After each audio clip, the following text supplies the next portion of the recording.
The Devil's Bible, Codex Gigas. The story of the Devil's Bible, known as the Codex Gigas, spans centuries, continents, and a dense thicket of lore, woven through with whispers of scandal, mystery, and the irresistible allure of the forbidden. This legendary tome, sometimes called the Eighth Wonder of the World, remains an object of fascination for historians and occultists alike, not only for what is known about it, but for the tantalizing gaps in its story, haunted by questions. Why are there no copies? And why does misfortune seem to dog the heels of any who keep it? At first blush, the Codex Gigas is simply a book, albeit a gigantic one. Measuring nearly 3 feet long and weighing over 165 pounds, it is the largest extant medieval manuscript in the world.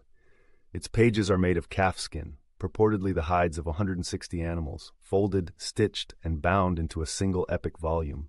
But what truly gives the Codex Gigas its sinister reputation is not its size nor its age, but its contents and the dark legends surrounding its origin. The earliest historical references suggest the Codex was produced in the early 13th century in the Benedictine monastery of Podlajice, in modern-day Czech Republic. Here, so the tale goes, lived a monk whose name has been lost to the centuries.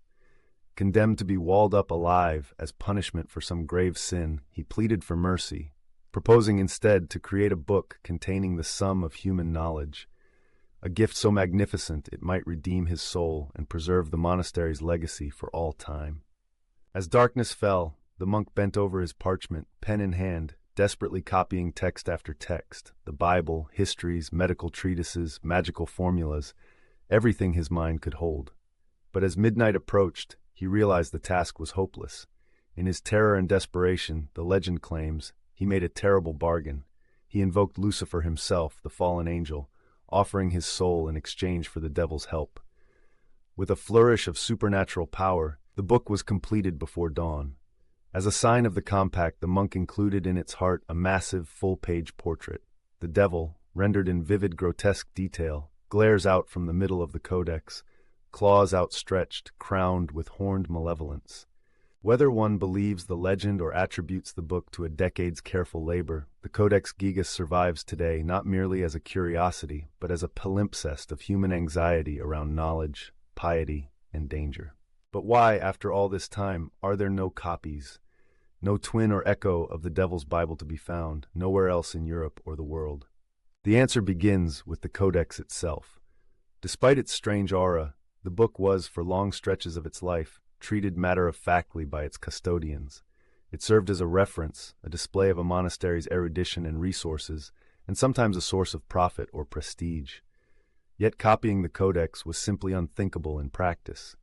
Its immense size was no mere boast. Creating even a single replica would have required the slaughter of over 100 livestock, months or years of labor from skilled scribes and illuminators, and significant financial resources. Furthermore, the Codex Gigas is an intensely personal artifact. Its handwriting is uniform throughout, evidence that it was indeed penned by a single individual. Each page, each illustration, each capital letter is marked by the same hand, the same mind at work, making the book not merely a compilation, but the living testament of its author's spirit, tormented or inspired as legend dictates. To copy this book would require another person to endure what must have been a near-mythic ordeal, both physical and spiritual. Moreover, the passage of centuries introduced practical obstacles. Monasteries were destroyed in wars, libraries looted, and clerical tastes shifted. The widespread adoption of print rendered the creation of another handwritten colossus obsolete and out of reach. Yet there is more to this singularity than mere chance or circumstance. The legendary aura of the Codex Gigas, born from the myth of its diabolical origins, became self-perpetuating. Stories circulated among monks, then among townsfolk, and later among soldiers and the ruling elite. To possess or even merely handle the book was to be implicated in its mystery. Indeed, it was not long before a pattern emerged. For wherever the Codex Gigas traveled, disaster seemed to follow in its wake. In the monastery at Podlajice, its original home, legends say that famine struck not long after the book's completion, forcing the monks to sell their possessions, and ultimately, the Codex itself. As the book moved through the hands of the Benedictine, later the Cistercians, fires broke out, crops failed, and local misfortunes were ascribed to its malevolent presence. Eventually, the codex found its way to the Royal Library of Prague, becoming a curiosity in the court of Emperor Rudolf II, himself a man notorious for his interest in alchemy and the occult, whose reign would eventually see the fracturing of the Holy Roman Empire. War swept the land, and in the 30 Years' War, Swedish soldiers looted Prague, taking the codex's plunder and carrying it away to Stockholm. In 1697, a devastating fire ravaged the Swedish royal castle. Of all the treasures saved from the flames, the Codex Gigas was among them, hauled through windows to safety. Yet the fire consumed priceless works and forever changed the fortunes of the Swedish monarchy.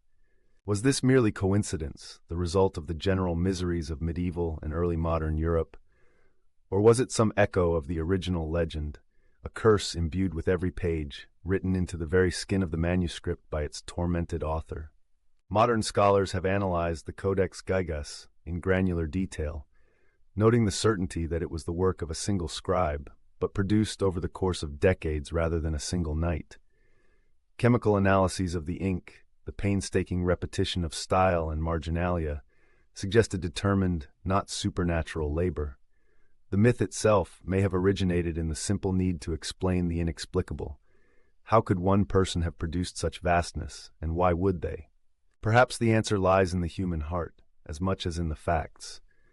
For the making of the Codex Gigas, even absent the devil, required obsession, a devotion so total it would have seemed madness to its contemporaries. And in the pages of the Codex itself, one sees the evidence of that compulsion.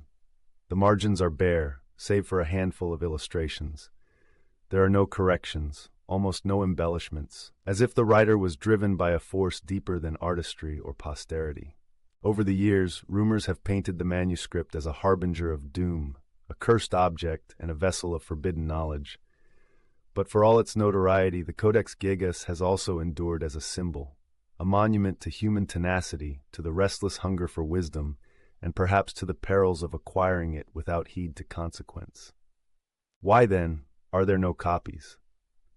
The simplest explanation is a combination of logistical impossibility, lack of will, and the somber sense that the Codex is better left as a singularity, its legend so potent that the idea of another was not only impractical, but intolerable. The disasters that followed in its wake, whether real or imagined, served only to reinforce this isolation. Across centuries, the Codex Gigas has endured, survivor of war, fire, and theft. It rests today in the Swedish National Library, shrouded in glass and secrecy, preserved as a unique window onto a vanished world. And yet its legend persists, echoed in every hushed tone and cautious glance, a vital link in humanity's ongoing fascination with the forbidden. For in the end, perhaps the Codex is not so much haunted as haunting, a living reminder that every quest for knowledge comes with shadows, and that the pursuit of enlightenment has always exacted its cost. Whether or not the devil ever truly lent his hand to the making of this book, the Codex Gigas stands as proof that belief in darkness can shape the world as potently as the darkness itself. It is a lasting paradox that a book so feared should become, in the end, a cherished relic, its mysteries prized even as they unsettle. The very disasters that trailed in its wake served only to burnish its legend, drawing the curious and the credulous to its pages. Time passes and the Codex survives. Its secrets remain locked within its pages, awaiting new generations of seekers. Some may come hoping to pierce the veil of myth, to explain away its strange history in the cool light of logic. So it endures, the Devil's Bible, held captive like the first monk himself, unique, enigmatic, neither wholly blessed nor wholly damned. Its survival is a testament both to the indomitability and the frailty of human ambition, a book that survived precisely because through fear or reverence, no one dared create its twin. And so the legend remains, that to copy the Codex Gigas would be to repeat the original sin, to risk disaster anew. In its solitary splendor, it warns in silence. There are some burdens, some secrets, that are meant to rest alone, unshared and undivided, suspended between the past and the future, between reason and superstition, between the hunger for knowledge and the cost of its pursuit.